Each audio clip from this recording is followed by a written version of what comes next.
কলকাতা বিশ্ববিদ্যালয় BA fourth সেমিস্টারের সকল জেনারেল ছাত্রছাত্রী, তোমাদের যাদের বেঙ্গলি এলসিসি 2 সাবজেক্টটি রয়েছে অর্থাৎ কম্পালসারি সাবজেক্টটি রয়েছে, তোমাদের জন্য আজকের এই ভিডিওটি খুবই গুরুত্বপূর্ণ হতে চলেছে। কারণ আজকের এই ভিডিওটিতে তোমাদের মডিউল 1 বাংলা ভাষাবিজ্ঞান থেকে অর্থাৎ বাংলা ভাষার শব্দ ভাণ্ডার এবং বাংলা শব্দার্থ পরিবর্তনের ধারা এবং বাংলা ভাষা ধ্বনি পরিবর্তনের রীতি ও প্রকৃতি, এই 3টি অধ্যায় থেকে তোমাদের সম্পূর্ণ এসসিকিউ প্রশ্নপত্রের উত্তর নিয়ে আলোচনা করব। বেশ কিছু গুরুত্বপূর্ণ প্রশ্নের উত্তর নিয়ে আলোচনা করব, যে প্রশ্নপত্রগুলি তোমরা পরীক্ষার জন্য প্র্যাকটিস করলে অবশ্যই তোমরা উপকৃত হবে। তোমরা পরীক্ষার খাতায় এই প্রশ্নপত্রগুলি অবশ্যই তোমরা কমন পেয়ে যাবে। পূর্বে আমি তোমাদের এই সাবজেক্টের উপর থেকে তোমাদের বিগত বছর অর্থাৎ 2021, 22, 23 সালের বিগত 3 বছরের এসসিকিউ প্রশ্নপত্রের সম্পূর্ণ উত্তর নিয়ে আলোচনা করেছি। তোমরা যারা এখনও পর্যন্ত সেই ভিডিওগুলি দেখোনি, অবশ্যই সেই ভিডিওগুলি অবশ্যই তোমরা দেখে নিও। কারণ তোমাদের প্রিভিয়াস ইয়ার কোশ্চেনগুলি থেকে অনেক প্রশ্নই তোমরা পরীক্ষায় কমন পেয়ে যাও এবং অনেক প্রশ্ন তোমাদের পরীক্ষায় আসে। তাই অবশ্যই তোমরা সেই ভিডিওগুলি দেখবে এবং তোমাদের এই সাবজেক্টের উপর থেকে সম্পূর্ণ তোমাদের 10 নম্বরের সাজেশানের সব প্রশ্নের উত্তরগুলি আমি আলোচনা করেছি এবং 5 নম্বরের ও কিছু গুরুত্বপূর্ণ প্রশ্নের উত্তর নিয়েও আলোচনা করেছি। তোমরা যারা এখনও পর্যন্ত সেই ভিডিওগুলি দেখোনি, অবশ্যই তোমরা চ্যানেলে গিয়ে সেই ভিডিওগুলি দেখে নিও, অবশ্যই তোমাদের উপকারে আসবে। ভিডিওটি শুরু করার আগে তোমাদের কাছে একটাই অনুরোধ করব, তোমরা যারা আমার এই চ্যানেলে নতুন আছো অবশ্যই তোমরা চ্যানেলটি সাবস্ক্রাইব করে রেখো এই ধরনের গুরুত্বপূর্ণ ভিডিও আরও পাওয়ার জন্য। চলো তোমরা তোমাদের মডেল 1 বাংলা ভাষা বিজ্ঞান থেকে কী কী গুরুত্বপূর্ণ এসসিকিউ প্রশ্নপত্র রাখা হয়েছে, চলো তোমরা প্রশ্নের উত্তরগুলি দেখে নাও।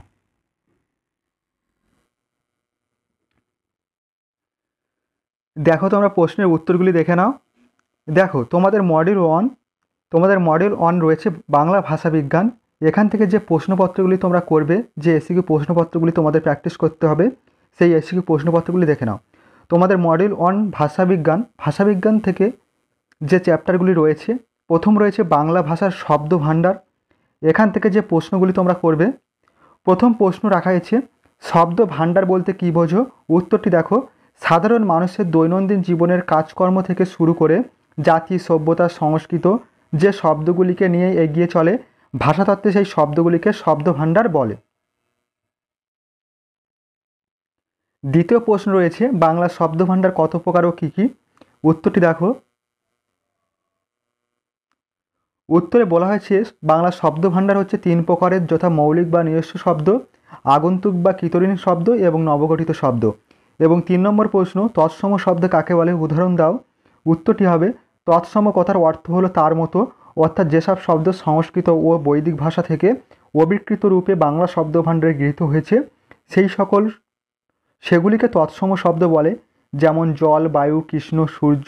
তৎসম শব্দ 2টি শ্রেণীতে বিভক্ত, যথা সিদ্ধ তৎসম এবং অসিদ্ধ তৎসম। পরবর্তী নেক্সট কোশ্চেন রয়েছে 4 দাগে, তদ্ভব শব্দ কাকে বলে। তদ্ভব শব্দ কটি শ্রেণীতে ভাগ করা যায় ও কী কী। উত্তরটি হবে, বৈদিক ভাষায় বা সংস্কৃতে প্রচলিত কিছু শব্দ সরাসরি বাংলা শব্দ ভাণ্ডারে গৃহীত না হলেও প্রাকৃতের মধ্য দিয়ে ক্রমবিবর্তনের ধারায় পরিবর্তিত রূপ গ্রহণ করে বাংলা ভাষায় জায়গা করে নিয়েছে। এই শ্রেণীর শব্দকে বলা হয় তদ্ভব শব্দ। যেমন হস্ত থেকে হন্ত, হন্ত থেকে হাত। তদ্ভব শব্দ 2 প্রকার, নিজস্ব তদ্ভব এবং কিতরীন তদ্ভব। পরবর্তী প্রশ্ন 5 দাগে রয়েছে, নিজস্ব তদ্ভব শব্দ কাকে বলে, উদাহরণ দাও। উত্তরটি হবে, যেসব তদ্ভব শব্দ যথার্থই বৈদিক বা সংস্কৃতে নিজস্ব শব্দের পরিবর্তনের ফলে এসেছে, সেগুলিকে নিজস্ব তদ্ভব শব্দ বলে। যেমন ইন্দ্রাগার থেকে ইন্দার থেকে ইন্দ্রা। 6 দাগের প্রশ্ন, অর্ধ তৎসম বা ভগ্ন তৎসম শব্দ কাকে বলে, উদাহরণ দাও। উত্তরটি হবে, যেসব শব্দ বৈদিক বা সংস্কৃত থেকে মধ্যবর্তী স্তর প্রাকৃতের মাধ্যমে না এসে সরাসরি বাংলায় এসেছে এবং আসার পর কিঞ্চিত পরিবর্তন ও বিকৃতি লাভ করেছে, সেগুলিকে অর্ধ তৎসম শব্দ বলে। যেমন কৃষ্ণ থেকে কেষ্ট এবং নিমন্ত্রণ থেকে নিমন্ত্রণ। পরবর্তী কোশ্চেন রয়েছে 7 দাগে, কিতরীন তদ্ভব বা বিদেশি তদ্ভব শব্দ কাকে বলে, উদাহরণ দাও।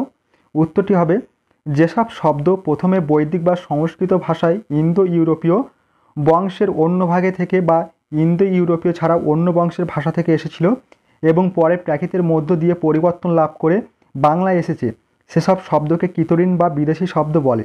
যেমন গ্রিক শব্দ দ্রাঘমে থেকে সংস্কৃত দ্রম্য থেকে প্রাকৃত দম্য এবং বাংলায় দাম শব্দটি এসেছে।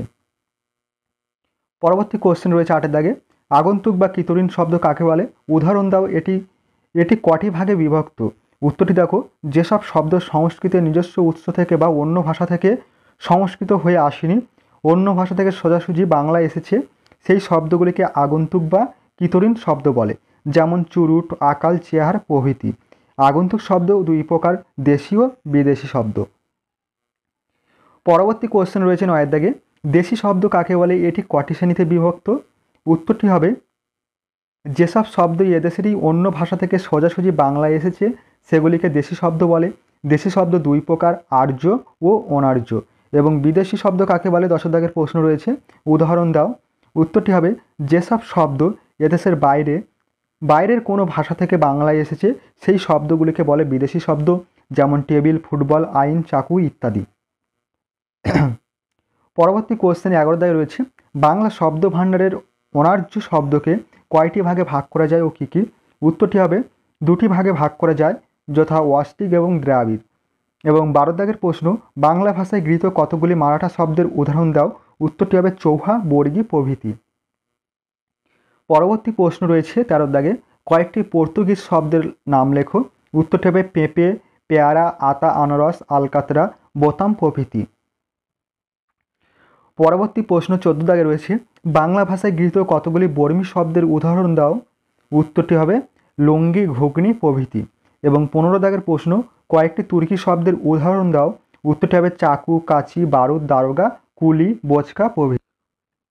পরবর্তী প্রশ্ন রয়েছে 16 দাগে, কয়েকটি ওলন্দাজ শব্দের উদাহরণ দাও?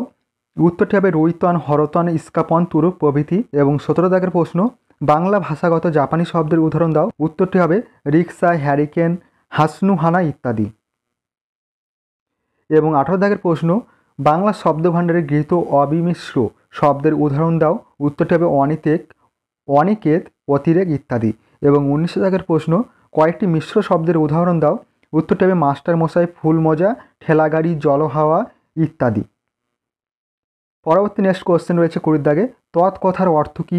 উত্তরটি হবে তৎকথার অর্থ হলো সংস্কৃত। এবং 21 দাগের প্রশ্ন, নবগঠিত শব্দ কাকে বলে? এটি কয় ভাগে বিভক্ত? উত্তরটি হবে বাংলা শব্দ ভাণ্ডারে এমন কিছু শব্দ পাওয়া যায় সেগুলি একাধিক ভাষার সংমিশ্রণে তৈরি হয়েছে, এই শব্দগুলিকে বলা হয় নবগঠিত শব্দ। এটি দুটি ভাগে বিভক্ত, মিশ্র শব্দ এবং অবিমিশ্র শব্দ। এই ছিল তোমাদের বাংলা শব্দ ভাণ্ডারের প্রথম চ্যাপ্টার থেকে মাত্র 21টি প্রশ্ন রাখা হয়েছে। তোমরা অবশ্যই এই প্রশ্নপত্রগুলি ভালোভাবে প্র্যাকটিস করো, অবশ্যই তোমরা উপকৃত হবে। এবং পরবর্তী যে চ্যাপ্টারটা রয়েছে তোমাদের বাংলা ভাষা বিজ্ঞান থেকে, তোমাদের পরবর্তী যে বিষয়টি রয়েছে বাংলা শব্দার্থ পরিবর্তনের কারণ ও ধারা, এখান থেকে যে গুরুত্বপূর্ণ প্রশ্নগুলি তোমরা করবে দেখে নাও। প্রথম প্রশ্ন রাখা হয়েছে, শব্দার্থ তত্ত্ব বলতে কী বোঝো? উত্তরটি দেখো, ভাষার দুটি দিক হচ্ছে তার বাইরের প্রকাশরূপ এবং তার ভিতরের ভাব বা অর্থ। ভাষাবিজ্ঞানের যে শাখায় ভাষার এই অর্থ সম্পর্কে আলোচনা করা হয় তাকে শব্দার্থ তত্ত্ব বলে। এবং 2 দাগের প্রশ্ন, শব্দার্থ কত প্রকার ও কী কী? উত্তরটি হবে 2 প্রকার, সাধারণ অর্থ এবং নিদর্শন। এবং তৃতীয় প্রশ্ন, শব্দার্থ তত্ত্বের কয়েকটি শাখা ও কী কী? উত্তরটি হবে 2টি শাখা, ঐতিহাসিক শব্দার্থ তত্ত্ব এবং শব্দভিত্তিক শব্দার্থ তত্ত্ব। 4 দাগের প্রশ্ন, সমর্থক শব্দ কাকে বলে? উদাহরণ দাও। উত্তরটি হবে সমর্থক শব্দটিকে ভাঙলে পাওয়া যায় সম প্লাস অর্থ, অর্থাৎ যে শব্দগুলির মধ্যে অর্থগত সাদৃশ্য লক্ষ্য করা যায় সেই শব্দগুলিকে সমর্থক শব্দ বলা হয়। যেমন ঝগড়া থেকে দ্বন্দ্ব, বিরোধ প্রভৃতি। পরবর্তী নেক্সট কোশ্চেন 5 দাগে রাখা হয়েছে, ব্যাপকার্থক শব্দ বলতে কী বোঝো? উদাহরণ দাও। উত্তরটি হবে যে শব্দের অর্থের পরিসীমা ব্যাপকতর সেই শব্দার্থকে ব্যাপকার্থক শব্দ বলে, অর্থাৎ যে শব্দের দ্বারা একাধিক অর্থ পাওয়া যায় তাকে ব্যাপকার্থক শব্দ বলে। যেমন কলম শব্দের মধ্য দিয়ে একাধিক অর্থ পাওয়া যায়। কলম নানান রঙের, নানান ধরনের হতে পারে, যেমন নীল কলম, লাল কলম, জেল পেন, ডট পেন প্রভৃতি। এবং 6 দাগের প্রশ্ন রাখা হয়েছে, শব্দার্থ পরিবর্তনকে কয়টি শ্রেণীতে ভাগ করা যায় ও কী কী? উত্তরটি হবে 3টি শ্রেণীতে ভাগ করা যায়, যথা শব্দার্থের প্রসার, শব্দার্থের সংকোচ এবং শব্দার্থের রূপান্তর। এবং 7 দাগের প্রশ্ন, অর্থ বিস্তার কাকে বলে? উদাহরণ দাও। উত্তরটি হবে যদি কোনো শব্দ প্রথমে কোনো সংকীর্ণ ভাব বা সীমাবদ্ধ বস্তুকে বোঝায় এবং কিছুকাল পরে অনেক ব্যাপক ভাব বা অধিকতর বস্তুকে বোঝায়, তবে সেই প্রক্রিয়াকে অর্থ বিস্তার বলে। যেমন বর্ষ শব্দের অর্থ ছিল বর্ষাকাল, অর্থাৎ বৎসরের একটিমাত্র অংশ।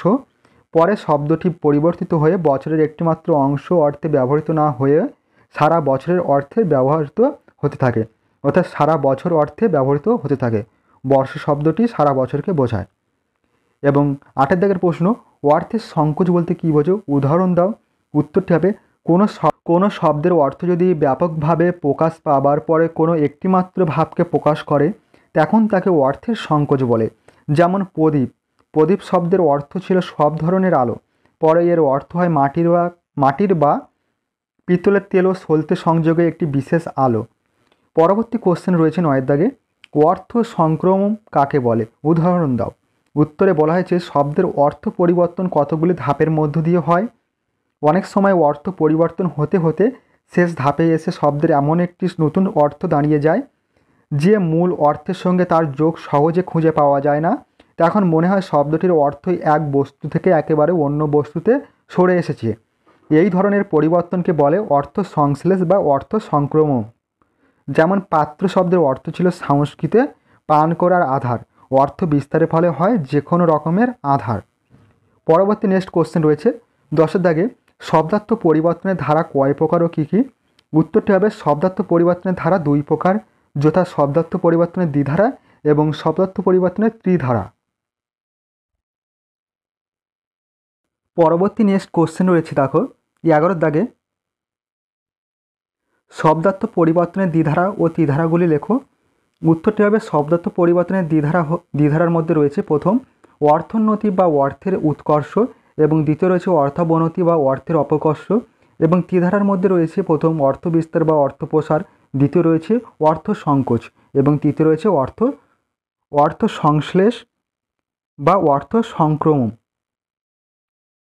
পরবর্তী প্রশ্ন দেখো 12 দাগে রয়েছে। 12 দাগের প্রশ্ন রয়েছে শব্দার্থ পরিবর্তনের কারণগুলি কী কী? উত্তরটি হবে শব্দার্থ পরিবর্তনের কারণগুলি হলো 1 স্থূল কারণ, 2 সূক্ষ্ম কারণ। এই ছিল তোমাদের বাংলা ভাষা বিজ্ঞানের দ্বিতীয় চ্যাপ্টারের যে বাংলা শব্দার্থ পরিবর্তনের ধারাগুলি রয়েছে, সেখান থেকে বেশ কিছু গুরুত্বপূর্ণ প্রশ্ন আলোচনা করা হলো। তোমরা কিন্তু অবশ্যই এই প্রশ্নপত্রের উত্তরগুলি খাতায় নোট ডাউন করে নিও এবং এই প্রশ্নপত্রগুলি প্র্যাকটিস করো। এর বাইরে কোনো প্রশ্নপত্র পড়া লাগবে না। এবং পূর্বে আমি তোমাদের যে বিগত বছর প্রিভিয়াস ইয়ারের যে 2022, 2023 এবং 2021 সালের প্রশ্ন আলোচনা করেছি, সেই প্রশ্নপত্রগুলি দেখে রাখলে অবশ্যই তোমরা উপকৃত হবে।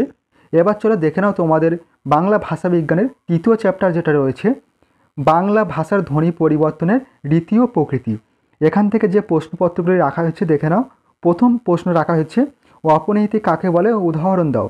উত্তরটি হবে শব্দ মধ্যস্থ কোনো ব্যঞ্জন ধ্বনির পর যদি হস্যইকার বা হস্যৌকার থাকে, তবে সেই হস্যইকার বা হস্যৌকার যদি ব্যঞ্জন ধ্বনির আগে উচ্চারিত হয়ে যে ধ্বনি পরিবর্তন ঘটায় সেটাই হলো অপনিহিতি। যেমন আজি, আজি, কালি, কাইল প্রভৃতি। দ্বিতীয় প্রশ্ন, শতনাসিক্য ভবন কাকে বলে? উদাহরণ দাও।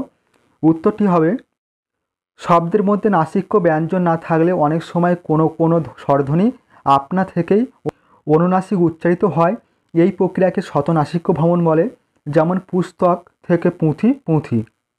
এবং 3 দাগের প্রশ্ন, মহাপ্রাণী ভবন কাকে বলে? উদাহরণ দাও। উত্তরটি হবে কোনো মহাপ্রাণ ধ্বনির প্রভাবে যদি কোনো অল্প প্রাণহানি মহাপ্রাণ উচ্চারিত হয় তাকে মহাপ্রাণী ভবন বলে। যেমন স্তম্ভ, থাম, পাঁচহালা, পাহালা, পাহালা। 4 দাগের প্রশ্ন, ঘোষী ভবন কাকে বলে? উত্তরটি হবে কোনো অঘোষ ধ্বনির প্রভাবে অঘোষ ধ্বনি যদি সঘোষ ধ্বনিতে পরিণত হয় তখন তাকে ঘোষী ভবন বলে।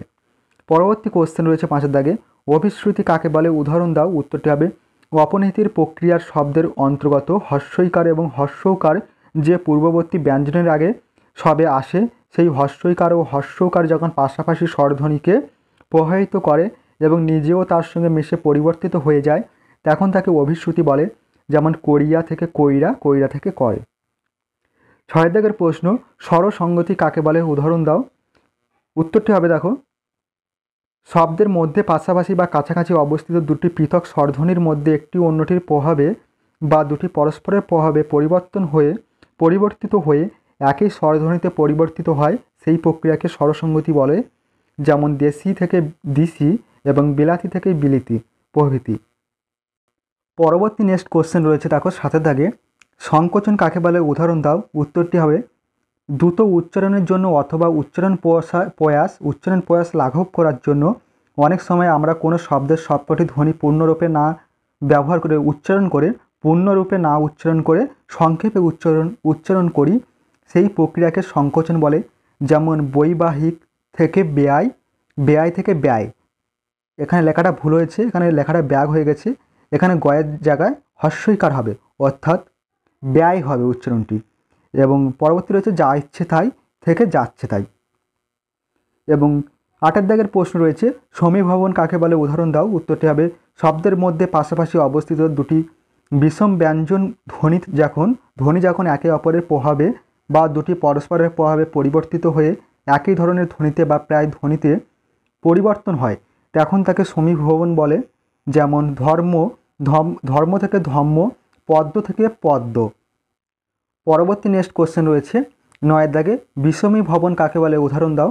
উত্তরটি হবে যে প্রক্রিয়ায় দুটি সংযুক্ত বা কাছাকাছি অবস্থিত সমধ্বনির মধ্যে একটি পরিবর্তিত হয়ে পৃথক ধ্বনিতে পরিবর্তিত হয় এখন তাকে বিষমীভবন বলে। যেমন চুচুড়া থেকে চিনসুরা। এবং 10 দাগের প্রশ্ন, নাসিক্যি ভবন কাকে বলে উদাহরণ দাও। নাসিক্যি ভবন, উত্তরটি হবে দেখো কোনো নাসিক্য ব্যঞ্জন যদি ক্ষীণ হতে হতে ক্রমশ লোপ পায় এবং তার রেশস্বরূপ পরবর্তী স্বরধ্বনিতে একটা অনুরণন যোগ হয় তবে এই প্রক্রিয়াকে নাসিক্যি ভবন বলে। যেমন বন্ধ থেকে বাঁধ, অঙ্ক থেকে আঁক। এবং 11 দাগের প্রশ্ন, মূর্ধ স্বরলোপ কাকে বলে উদাহরণ দাও। উত্তরটি হবে শব্দাস্থিত অন্যান্য স্বরের শ্বাসাঘাতের জন্য কিংবা দ্রুত উচ্চারণের ফলে শব্দের মধ্যে স্বরধ্বনি লোপ পেতে দেখা যায়, একে মূর্ধ স্বরলোপ বলা হয়। যেমন জানালা থেকে জানলা, সুবর্ণ থেকে স্বর্ণ, ভগিনী থেকে ভগ্নী।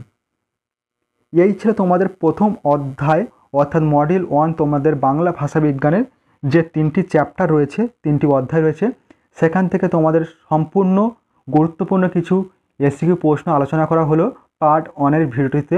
তোমরা অবশ্যই কিন্তু এই প্রশ্নপত্রগুলি খাতায় নোট ডাউন করে নিও এবং এই প্রশ্নপত্রগুলি ভালোভাবে প্র্যাকটিস করো পরীক্ষার জন্য। অবশ্যই তোমরা উপকৃত হবে। পরবর্তী ভিডিও আমি তোমাদের নিয়ে আসবো তোমাদের মডেল 2 থেকে যে বিষয়গুলি রয়েছে সেখান থেকে গুরুত্বপূর্ণ এসিকিউ প্রশ্ন নিয়ে আলোচনা করব। তোমরা অবশ্যই এই ভিডিওগুলি দেখে গেলে অবশ্যই তোমরা উপকৃত হবে এবং তোমরা পরীক্ষার খাতায় এই প্রশ্নপত্রগুলি কমন পেয়ে যাবে।